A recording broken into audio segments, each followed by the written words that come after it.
मिर्जापुर में 40 वर्षों से स्कूल जाने का नहीं है रास्ता। खेत के मेड़ से जाने को मजबूर है छात्र। बारिश के दिनों में छात्रों की संख्या हो जाती है कम। मिर्जापुर जनपद में एक ऐसा विद्यालय है जहां पर रास्ते की कोई व्यवस्था नहीं है। बच्चे खेत के कीचड़ वाले मेड़ से स्कूल जाने को मजबूर होते हैं। कई छात्र फिसलकर गिर भी जाते हैं। बारिश के दिनों में रास्ते की समस्या के चलते छात्रों की विद्यालय में उपस्थिति भी कम हो जाती है। ये समस्या 1-2 दिन से नहीं बल्कि 40 वर्षों से बनी हुई है। पढ़ाने वाले शिक्षक से लेकर ग्रामीण तक कई बार उच्च अधिकारियों से शिकायत कर चुके हैं। उसके बाद भी कोई विकल्प नहीं निकल पा रहा है। उत्तर प्रदेश सरकार जिन प्राथमिक विद्यालय में 50 से कम छात्रों की संख्या है उसे मर्जर या बंद करने का फैसला लिया है। वहीं मिर्जापुर के नगर विकास खंड के चेरुई राम कॉम्पोजिट विद्यालय में 438 छात्रों की संख्या है। ये सभी छात्र गांव के हैं। बारिश के दिनों में रास्ते के कारण स्कूल में छात्रों की संख्या कम हो जाती है, जिससे शिक्षक परेशान होते हैं। जो जिनका जमीन है उस रास्ते से नहीं आने देते, उपस्थिति हमारी कम हो जाती है। ये पैदल भी हम लोग किसी तरीके से कीचड़ में से बड़ी परेशानी से आते हैं। सर, हम लोग चाहते हैं कि जहाँ से बच्चे आते हैं वहाँ सड़क बन जाए। इन छात्रों को पढ़ाने के लिए 12 शिक्षक लगे हुए हैं। विद्यालय के शिक्षक का कहना है कि यहाँ पर रास्ता नहीं है। बच्चे खेत के मेड़ से आते हैं। जिनका खेत है वो मना करते हैं और बच्चों को डांटते मराते भी हैं। हम लोगों के लिए भी कोई रास्ता नहीं है, किसी तरह स्कूल पहुँचते हैं। बारिश के दिनों में सबसे ज्यादा समस्या होती है। रास्ता न होने के कारण छात्रों के अभिभावक स्कूल नहीं भेजते हैं, क्योंकि छात्र आते हैं तो कभी कभी गिर भी जाते हैं और चोटिल भी होते हैं। स्कूल में संख्या कम होने पर हम शिक्षक परेशान होते हैं। ग्रामीण कौशिक कनौजिया ने बताया कि 1985 से प्राथमिक विद्यालय बना हुआ है। इस कॉम्पोजिट विद्यालय चेरुई राम में लगभग 500 बच्चे पढ़ते हैं। जिस खेत के मेड़ से आते थे किसान उसे भी काट दिए हैं, पतला सा बचा हुआ है। बारिश हो जाने पर बच्चों को आने जाने में परेशानी होती है। कुछ बच्चे गिर भी जाते हैं, चोटिल भी हो जाते हैं। इसकी शिकायत ग्रामीणों ने जिलाधिकारी से भी की है।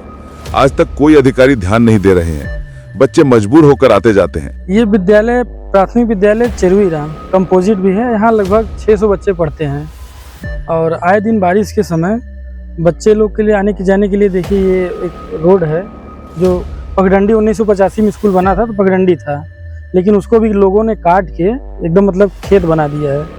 और बारिश जब हो जाती है बच्चों को आने जाने में बड़ी दिक्कत होती है। बरसात होती है तो पैर फिसल जाता है तो गिर जाते हैं। ऐसे ही आते हैं बरसात में, फटक से गिर जाते हैं, लग जाता है चोट। दाढ़ में से आते हैं, गिर जाते हैं, चोट लग जाता है और रास्ता नहीं है। बरसात में नहीं आ पाते हैं, बहुत लोग घर रुक जाते हैं और जो आते हैं और लोग को चोट लग जाता है, गिर जाते हैं। एक बार विरोध करने पर तहसीलदार आए हुए थे। कहा किसानों की जमीन है, इसमें मैं कुछ नहीं कर सकता हूँ। कुल मिलाकर कहा जाए तो जिले के अधिकारी काम करने की बजाय समय पास कर रहे हैं। बड़े बड़े सड़कें किसानों की जमीन को लेकर मुआवजा देकर सड़क का निर्माण कराया जा रहा है, लेकिन देश के भविष्य के लिए इनके पास सोचने की कोई ऑप्शन नहीं है। और इसकी शिकायत हमने डीएम को भी किया, एबीएससी को भी किया, लेकिन अभी तक कोई कार्रवाई नहीं हुई है। और आए दिन बारिश में बच्चे मार भी खा जाते हैं। बच्चे आते जाते खेत में गिर जाते हैं और संभवतः छोटे छोटे बच्चे हैं और खेत इतना खाल है कि कभी बारिश ज़्यादा हो जाए तो बच्चे कोई गिर जाएगा तो छोटे बच्चे डूब के मर भी जाएंगे। यहाँ आए दिन घटनाएं बढ़ सकती है। विद्यालय आने के लिए रास्ता इसलिए नहीं हो पाया कि जब 1985 में स्कूल बनी थी तो थोड़ा सा आने जाने के लिए पगडंडी टाइप का था, लेकिन अब उसको लोग काश्तकार लोग खन के पूरा ख़त्म कर दिए हैं। अब डाढ़ है, लोग जहाँ से मेन रास्ता है वहाँ भी बंद कर दिए हैं, तो बच्चे लोग मार खाते हैं और गिरते हुए स्कूल आते हैं। कोई ध्यान नहीं दिया। तहसीलदार साहब आए थे तो उनका कहना है कि जो ज़मीन काश्तकारों की है हम उस पर कोई कार्रवाई नहीं कर सकते। तो हमने कहा कि जब काश्तकारों की ज़मीन है तो आपको यहाँ स्कूल बनाना ही नहीं चाहिए था। अगर स्कूल बनाएं तो उसका निवारण करिए। सरकार जो है कि हाईवे के लिए लोगों को मुआवजा दे रही है, लेकिन हम कह रहे हैं 3 फीट रास्ते के लिए मुआवजा नहीं दे सकती। 550-600 बच्चे पढ़ते हैं, क्या उनका कोई भविष्य नहीं है? सर, तकलीफ तो बहुत है। दिक्कत ये है ना कि बच्चे दो मतलब इधर गांव से जो आते हैं, इधर सड़क नहीं है। पगडंडी था, पगडंडी भी गांव वाले मतलब उसको भी हटा दिए।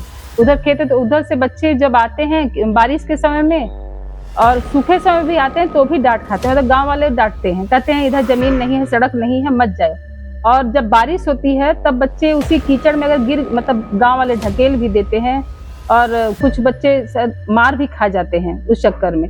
तो गांव वाले और उनके गार्जियन मतलब ये बच्चों को भेजते नहीं है। फिर हमारी संख्या कम हो जाती है, उपस्थिति हमारी कम हो जाती है। रीजन वही है कि बच्चों को आने नहीं देते हैं गाँव, जो जिनका जमीन है उस रास्ते से नहीं आने देते, रास्ता नहीं है।